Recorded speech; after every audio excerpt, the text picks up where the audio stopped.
The frost clings to the window panes of Hut 6 like crystals of frozen time. Inside, beneath the yellow glow of a single desk lamp, a young British mathematician stares at rows of letters that refuse to surrender their meaning. Outside, the wind howls across the Buckinghamshire countryside, carrying with it the distant rumble of war that Germany believes it has already won, not through superior firepower alone, but through an invention they consider unbreakable. In Berlin, in the war rooms beneath the Reichstag, German high command operates with absolute confidence. Their secret weapon is not a tank, not a bomber, not even the feared U-boat fleet prowling beneath the Atlantic waves. It is a machine, a cipher machine called Enigma, and they believe, with religious certainty, that it is mathematically impossible to crack. The Germans have reason for their confidence. The Enigma machine, developed in the 1920s and refined throughout the 1930s, represents the pinnacle of cryptographic technology. Its complexity is staggering, with 3 rotors selected from a set of 5, each rotor having 26 positions, and a plugboard that can swap 10 pairs of letters. The machine generates more than 150 million possible settings for each message. To the mathematicians of the Third Reich, this number is not just impressive, it is insurmountable. Breaking a single day's Enigma settings through brute force would require examining every possible combination, a task that would take longer than the age of the universe itself. The German military communicates freely, transmitting operational orders, troop movements, U-boat positions, and strategic plans through wireless signals that blanket Europe. They do so without fear, without hesitation, because they believe their secrets are guarded by mathematical perfection. But in the frozen winter of 1940, what the Germans do not know is that their perfect machine has already begun to crack, not through German engineering failure, but through human ingenuity operating at the far edges of possibility. The story of how Enigma fell is not a story of a single breakthrough or a lone genius. It is a story of international collaboration, of mathematical brilliance meeting mechanical innovation, and ultimately, of American industrial might transforming theoretical possibility into practical reality. It is the story of how the United States, entering the cryptographic war later than its allies, would bring to bear resources and methods that Germany could never have anticipated, methods that would not only break Enigma but shatter the very foundation of Axis strategic security. The seeds of Enigma's defeat were planted long before America entered the war. In Poland, in the 1930s, a team of mathematicians working for Polish military intelligence achieved what German cryptographers considered impossible. Marian Rejewski, Jerzy Rakicki, and Henryk Zagolski were not traditional codebreakers working with pencil and paper, searching for linguistic patterns and frequency analysis. They were pure mathematicians who approached Enigma as an algebraic problem. In 1932, Rejewski performed what historians would later call one of the greatest intellectual achievements of the 20th century. Using only intercepted messages and a set of commercial Enigma machine manuals obtained through French intelligence, he reverse-engineered the internal wiring of the military Enigma rotors.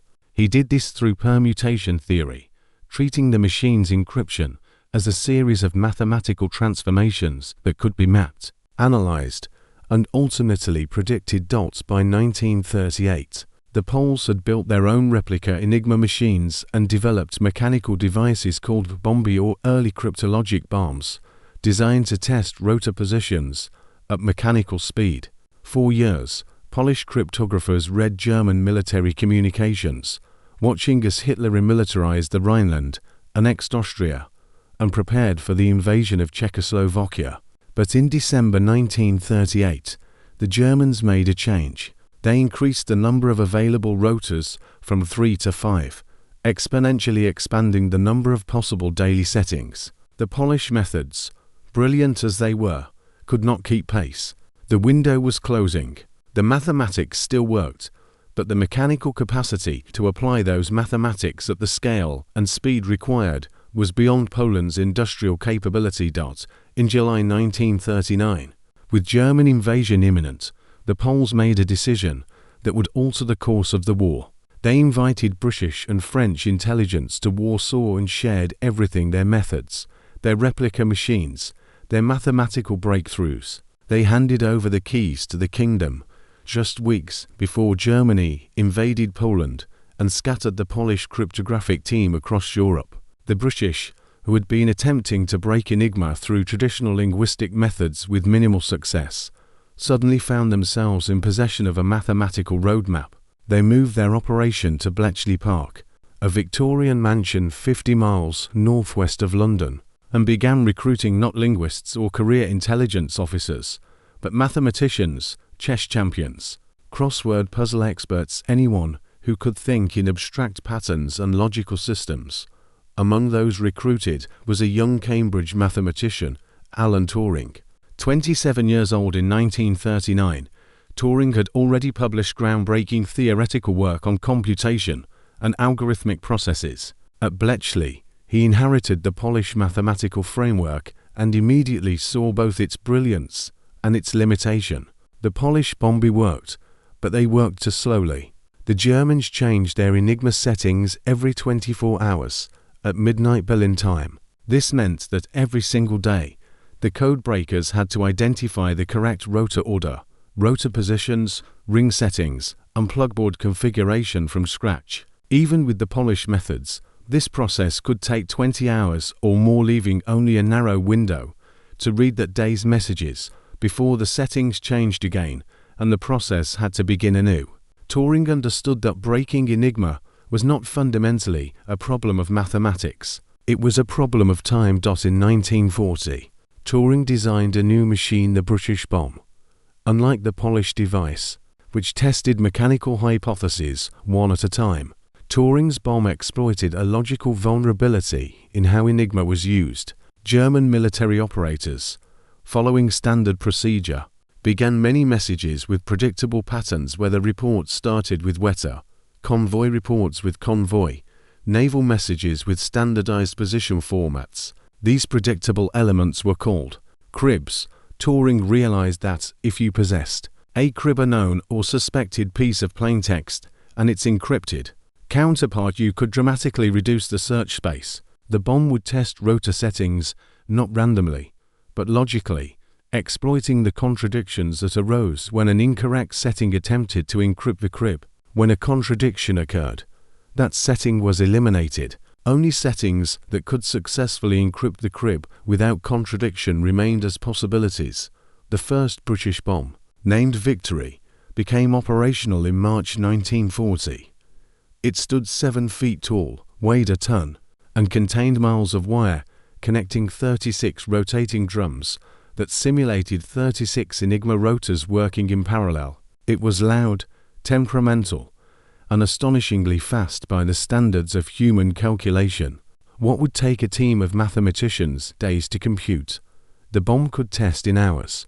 By late 1940, Bletchley Park was reading some German Air Force traffic.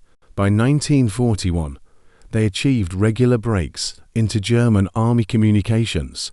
The intelligence derived from decrypted Enigma messages was codenamed Ultra, and it was guarded more carefully than any military secret in British history. Churchill called the Bletchley Codebreakers the geese that laid the golden eggs and never cackled. But even as Ultra began to flow, a deeper problem remained unsolved, the problem that would eventually draw American cryptographers into the heart of the secret war. The German Navy used a different, more complex version of Enigma. Kriegsmarine Enigma machines had 4 rotors instead of 3, and naval operators followed stricter communication protocols that made cribs harder to identify. The U-boat fleet, operating with near impunity in the Atlantic, was strangling Britain's supply lines. Hundreds of thousands of tons of shipping were being sent to the bottom of the ocean every month. The U-boats coordinated through encrypted wireless messages, and the British could intercept those messages, but they could not read them. The 4-rotor naval Enigma remained unbroken. The Battle of the Atlantic was becoming an existential threat, and time was running out. Then, on December 7, 1941, the Japanese attacked Pearl Harbor, and the United States entered the war. The Americans brought with them something the British desperately needed, but lacked industrial capacity on a scale unimaginable to European powers, exhausted by 2 years of total war. American factories were not being bombed.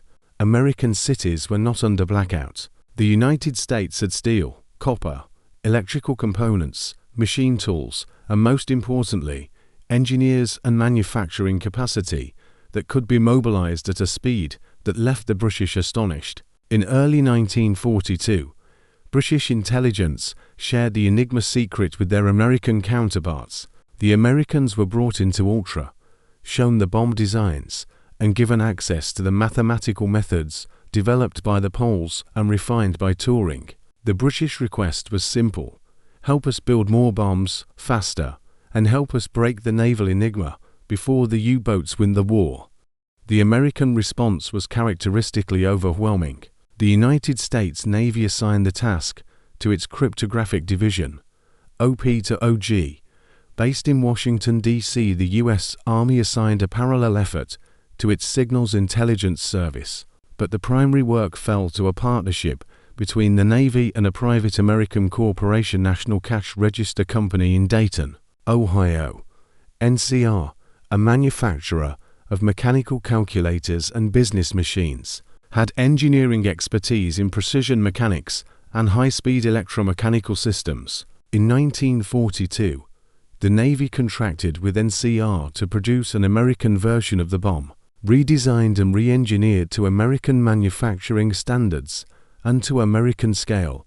The American bombs, designated Navy bombs or NCR bombs, were not mere copies of the British machines. American engineers, led by Joseph Desch at NCR, studied the British design and concluded it could be made faster, more reliable, and more powerful. The US bombs were built with higher speed rotors, more sophisticated electrical sensing circuits, and a 4-rotor capability specifically designed to attack the naval Enigma. Each American bomb weighed 2.5 tons and stood 8 feet tall. They were faster than the British machines by an order of magnitude, capable of testing rotor settings at rates the British could only dream of. And the Americans did not build just 1, or 2, or 10. By 1943, NCR's factory in Building 26 in Dayton, Ohio, was producing bombs at a rate that astonished even the Americans themselves. By the war's end, the United States had produced more than 120 bombs, operated around the clock by thousands of U.S. Navy personnel, most of them women from the Waves Women, accepted for volunteer emergency service. The scale of the American operation was something the Germans never anticipated, because it was beyond the realm of their strategic imagination. German cryptographers had calculated the mathematical security of Enigma based on the assumption that an adversary would attempt to break it through direct cryptanalysis. Human minds, perhaps aided by mechanical calculation, working through the mathematical possibilities. What they never imagined was an industrial approach to codebreaking. The Americans treated Enigma not as an intellectual puzzle, but as a production problem. They mass-produced codebreaking machines the same way they mass-produced tanks, aircraft, and Liberty ships. They applied assembly line manufacturing principles to cryptography. They built redundancy and overwhelming capacity into every stage of the process. If one bomb was good, 100 bombs were 100 times better. If breaking a day's settings took 6 hours with one machine, 20 machines reduced it to less than 20 minutes. The Americans brought Ford's River Rouge plant methodology to the secret war, and the Germans, who prided themselves on engineering efficiency, never saw it coming. The impact was immediate and devastating to Axis operations. By mid-1943, the U.S. Navy's bomb operation at Nebraska Avenue in Washington, D.C., was reading German naval Enigma traffic within hours of interception. U-boat positions, patrol routes, refueling coordinates, and convoy attack plans were being decrypted faster than German commanders could act on them. Allied convoys were rerouted around Wolfpack formations, U-boats surfacing to recharge batteries, were ambushed by long-range aircraft guided to precise coordinates. The tonnage of Allied shipping lost to U-boats, which had peaked at catastrophic levels in early 1943, began to decline sharply. By May 1943, German Admiral Karl Dönitz, commander of the U-boat fleet, was forced to withdraw his submarines from the North Atlantic, calling it Black May after losing 41 U-boats in a single month. The Germans suspected improved Allied radar, better sonar, longer-range aircraft. They considered every tactical and technological explanation. What they never suspected was that their unbreakable code had been broken, and broken so thoroughly that the Allies were reading their mail faster than they were. But Enigma was only one part of a larger American cryptographic triumph that the Axis powers failed to anticipate. While the European theater focused on Enigma, the Pacific theater presented an entirely different cipher challenge: Japanese naval codes. The Japanese Navy used a code system called JN-5, a complex superencipherment system that layered numerical codes over an underlying codebook. American cryptographers, working under Commander Joseph Rockefort at Station HYPO in Hawaii, applied the same combination of mathematical brilliance and brute force industrial capacity that characterized the Enigma effort. By mid-1942, partial breaks into JN-25 provided enough intelligence for Admiral Nimitz to set the trap at Midway, turning the tide of the Pacific War in a single afternoon of carrier combat. The Germans, even as their strategic position deteriorated throughout 1943 and 1944, never lost faith in Enigma. They continued to transmit sensitive operational intelligence via Enigma encrypted messages, never imagining that Allied commanders were reading those messages in near real time. The psychological dimension of this failure is profound. German cryptographers had convinced themselves, through rigorous mathematical analysis, that Enigma was secure. They had examined the statistics, calculated the permutations, and concluded that brute force attack was impossible. And they were correct. Brute force attack was impossible. What they failed to imagine was an attack that was not brute force, but elegant mathematics implemented at industrial scale. They never conceived that their enemy would build not one calculating machine, but hundreds. They never imagined an adversary with the industrial capacity to mass-produce secrecy breaking on an assembly line. This failure of imagination reveals a deeper, ideological blindness at the heart of the Axis war effort. The Germans and Japanese operated within strategic frameworks that emphasized qualitative superiority: better training, better tactics, better engineering. They built superior tanks, one at a time, with precision craftsmanship. They trained elite infantry divisions to operate with tactical excellence. They designed cipher machines with mathematical perfection. What they consistently underestimated was the American approach, which emphasized overwhelming quantitative advantage. The United States did not build the best fighter plane. It built 50,000 good fighter planes. It did not build the most sophisticated tank. It built tens of thousands of reliable tanks that could be mass-produced, shipped across oceans, and repaired in field conditions.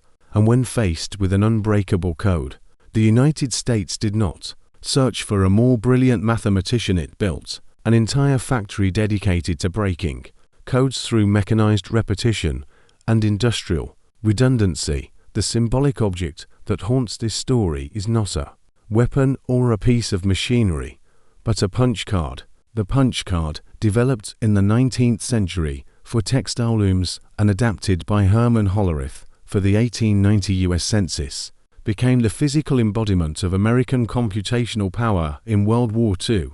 IBM punch card tabulators were used throughout the US cryptographic effort to sort, catalog, and cross-reference encrypted messages at scales impossible for a human clerk's.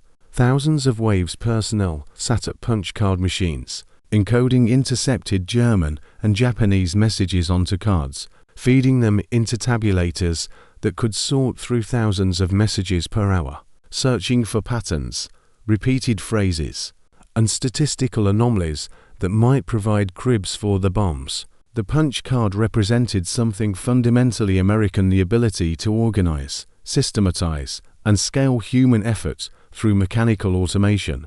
Each punch card was trivial, just a piece of cardboard with holes in it, but millions of punch cards processed through hundreds of tabulators, coordinated by thousands of operators, overseen by mathematicians who understood how to transform quantity into quality, that became a weapon no Axis power could match. By 1944, the cryptographic war was effectively over, though the fighting war continued. The Americans and British were reading not only Enigma, but also German teleprinter traffic encrypted by the Lorentz cipher, cracked by the British Colossus computer, arguably the world's first programmable electronic digital computer. Another example of turning abstract mathematics into physical machinery. The Japanese military codes were so thoroughly compromised that American submarines in the Pacific operated with detailed knowledge of Japanese merchant convoy routes, sending Japanese shipping to the bottom faster than Japan's shipyards could replace it. The intelligence advantage was so overwhelming that Allied commanders faced a new problem: how to act on ultra-intelligence without revealing that they possessed it. Elaborate deception measures were required.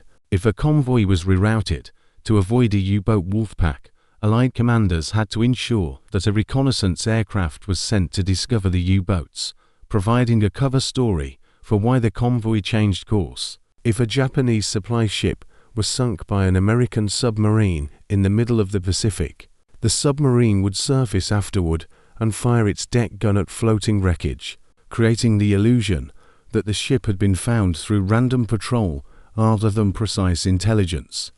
The Germans conducted multiple investigations into whether Enigma had been compromised. Each investigation concluded that the machine remained secure. The mathematics were checked and rechecked. The possibility of betrayal was investigated. Perhaps a spy had stolen daily settings, but the security around Enigma key distribution was rigorous, and no evidence of human compromise was found. The Germans considered and rejected the truth, because the truth required them to believe something their ideology could not accept, that their enemies possessed capabilities that exceeded their own. The Third Reich's entire worldview was built on assumptions of Aryan intellectual and technological superiority. To accept that British and American mathematicians had defeated German cryptography, and done so through a combination of abstract mathematics and industrial mass production, would have required admitting that the fundamental premises of Nazi ideology were false. So they did not accept it. They could not accept it. Even as their armies retreated, their cities burned, and their strategic position became hopeless, they continued to trust Enigma, because the alternative was to admit that they had been outfought and outbuilt by the very democracies they considered weak and decadent. The human cost of this cryptographic blindness is almost impossible to calculate precisely, but historians have attempted estimates. The official British History of Intelligence in World War II, published decades after the war, concluded that ultra-intelligence shortened the war in Europe by at least 2 years, possibly more. 2 years of total war represents millions of lives, military and civilian. Allied and Axis, every convoy that reached Britain safely because its route avoided a U-boat wolfpack represented thousands of tons of supplies, fuel, and food that kept Britain in the war. Every German division whose movements were anticipated and countered because Allied commanders had read the operational orders represented Allied soldiers who came home. Every U-boat sunk because its position was known represented merchant sailors who survived the crossing. The cryptographic war was silent, invisible, and utterly decisive. The Americans who operated the bombs knew they were doing important war work, but most did not understand the full scope of what they were accomplishing. The Waves personnel who ran the machines in Dayton and Washington were told they were working on communication equipment. They worked 12-hour shifts, 7 days a week, monitoring machine operations, changing rotor settings, recording output, and maintaining equipment. The work was tedious, repetitive, and exhausting. The bombs were loud, hot, and prone to mechanical failures that required constant maintenance. The rooms housing the machines were kept at precisely controlled temperatures because the rotors had to maintain electrical contact with tolerances measured in thousandths of an inch. A single speck of dust, a worn brush contact, a loose wire could cause a false reading and require rerunning hours of calculations. The women who operated these machines were bound by secrecy oaths that many honored for decades. Some never told their families what they had done during the war. They lived ordinary post-war lives, married, raised children, worked civilian jobs, carrying with them the knowledge that they had helped break the back of Nazi naval power, and they could tell no one. The security around Ultra was so absolute that even most Allied commanders did not know the source of the intelligence they received. Field commanders were given information framed as coming from reconnaissance, aerial observation, or captured documents. Only a handful of officers at the highest levels knew that the intelligence came from decrypted enemy communications. This compartmentalization meant that the thousands of people involved in the cryptographic effort, the bomb operators, the punch card clerks, the wireless intercept operators, the translators, the intelligence analysts, worked in isolation, each knowing only their small piece of a vast machine whose full purpose remained obscured. It was secrecy on an industrial scale. Another example of American organizational capacity applied to war. The Manhattan Project, which developed the atomic bomb, is often cited as the supreme example of wartime secrecy and compartmentalization.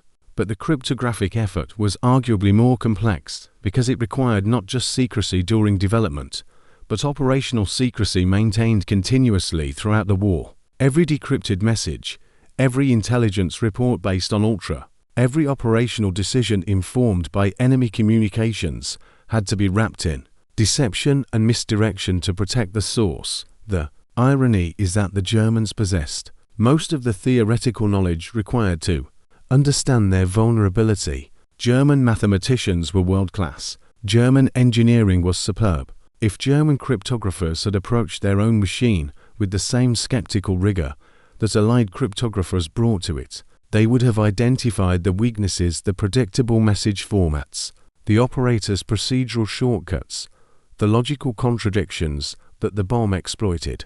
But they were victims of their own success. Enigma had been unbreakable for so long, through the 1930s and the early war years, that it became an article of faith. And faith, once established, is resistant to evidence.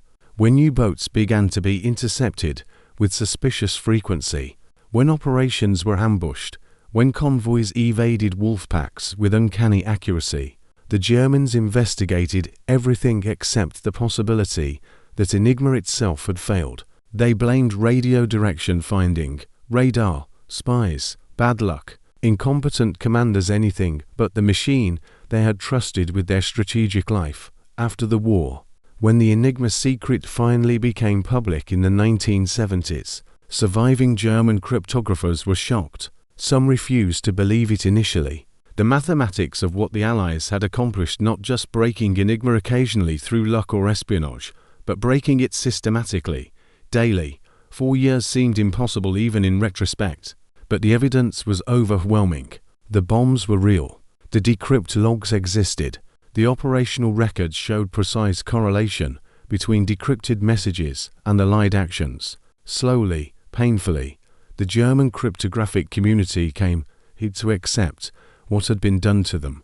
They had been beaten not by superior German engineering acquired through espionage, not by some mathematical insight they had overlooked, but by a fundamentally different approach to problem solving. The Allies had industrialized mathematics.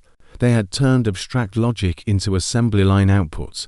They had applied the principles of mass production to the breaking of secrets. In the end, the story of Enigma is a story about assumptions, the assumptions we make about what is possible, about what our enemies are capable of, about the limits of human ingenuity and industrial capacity. The Germans assumed that because something was mathematically improbable, it was practically impossible. They assumed that their enemies, especially the Americans, whom they viewed as culturally inferior and intellectually soft, could not match German precision and rigor. They assumed that quality would triumph over quantity, that a perfect machine operated by disciplined soldiers would defeat any opponent.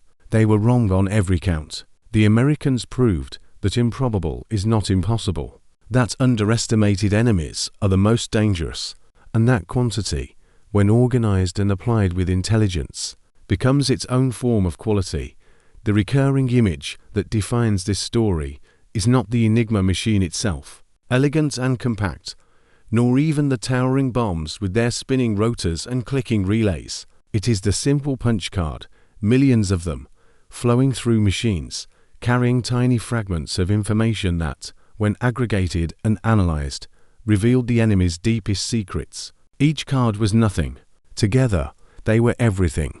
That is the paradox of American power in World War II, the ability to take individual elements that seemed insignificant and organize them into systems of overwhelming force. One Sherman tank was inferior to a German Tiger. 5,000 Sherman tanks won the war. One bomb could not break naval Enigma fast enough to matter. 120 bombs broke it so completely that German naval communications became an open book. One punch card contained no intelligence.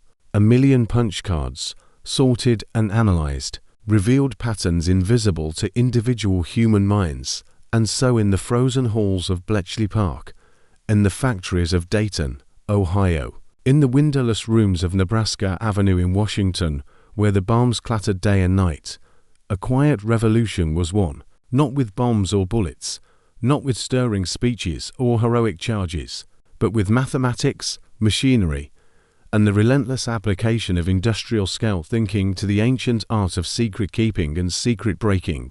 The Germans had built a perfect machine and trusted it absolutely.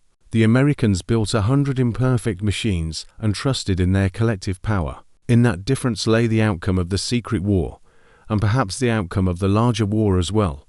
When the last Enigma message was decrypted, when the last bomb was shut down and mothballed, when the Waves personnel returned to civilian life carrying secrets they could not share, they left behind a legacy that would shape the world in ways they could not have imagined. The techniques developed to break Enigma, the mechanization of logical operations, the use of electrical circuits to perform mathematical functions, the concept of programmable machines that could be reconfigured for different tasks, these became the foundations of the computer revolution. Alan Turing's theoretical work on computation, tested and proven in the crucible of breaking Enigma, laid the groundwork for every digital computer built since. The organizational methods used to coordinate thousands of people working on fragmented pieces of a classified project became the template for Cold War intelligence agencies and modern corporations. The fundamental insight that overwhelming complexity can be defeated by sufficient scale and organization became a defining characteristic of American military and economic strategy for the next 70 years. But perhaps the deepest legacy is simpler and more profound. The breaking of Enigma proved that no secret is permanent, no code is unbreakable, no assumption is safe from challenge. It proved that certainty is dangerous, that confidence in invulnerability leads to vulnerability, and that the enemy you underestimate is the one who defeats you. The Germans believed Enigma was safe. They believed it with the certainty of mathematical proof and the confidence of engineers who had designed and built the machine themselves. They were wrong, and their wrongness cost them the war, cost millions of lives, and ultimately cost them their nation and their ideology. In the end, Enigma was safe only until it was not. The codes were secret only until American cryptographers, armed with Polish mathematics, British ingenuity, and American industrial might, decided that secrets could be broken, codes could be read, and the impossible could become routine. That is the legacy of Enigma, not the story of a machine, but the story of what happens when human ingenuity, organized and scaled beyond what any enemy thought possible, sets out to accomplish what was supposed to be impossible. The Germans believed their secret was safe. The Americans proved them wrong, and in that proof lies a truth that echoes across time. There is no fortress that cannot be breached, no code that cannot be broken, no certainty that cannot be shattered by those who refuse to accept that something cannot be done.